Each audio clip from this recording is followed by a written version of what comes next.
இருக்கும். அவனோடு காராம் பசுவும் உண்டு. போ தங்கச்சி போ, பிள்ளைகளுடன் பசியாறி இரு என்று சொன்னான். ஆனால் நல்லதங்காளுக்கு அண்ணன் இல்லாத வீட்டுக்குப் போவது மனம் வரவில்லை. அவள், அண்ணா நீயும் கூட வா என்று அண்ணனைக் கேட்டாள். நல்லதம்பி, அம்மா நல்லதங்காளே, நீ முதலில் வீட்டுக்குப் போ. உன் அண்ணி மூளி அலங்காளி உன்னையும் பிள்ளைகளையும் நன்றாக கவனித்துக் கொள்வாள் என்று கூறி அவளை அனுப்பினான். நல்லதம்பி, நான் பின்னால் வருகிறேன், சீக்கிரம் வந்துவிடுவேன், உன் பிள்ளைகளுக்கு விளையாட புள்ளிமானை கொண்டு வருவேன் என்று சொல்லி நல்லதங்காளை சமாதானப்படுத்தினான். நல்லதங்காள் தனது அண்ணன் வீட்டிற்கு பாசமுடன் ஆனால் அரைமனதுடன் புறப்பட்டாள். அப்போது அவளது அண்ணி மூளி அலங்காரி வீட்டு மாடியில் இருந்து நல்லதங்காளும் அவளது பிள்ளைகளும் பசியுடன் வருவது கண்டாள். அதனை பார்த்ததும் வேகமாக மாடியிலிருந்து கீழே இறங்கினாள்.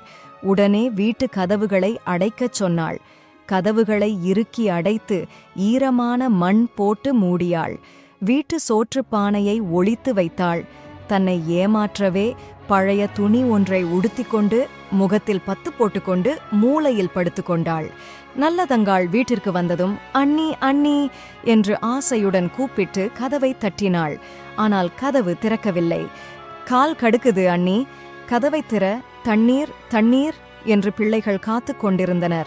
அன்னம் அன்னம் என்று பசியால் தவித்து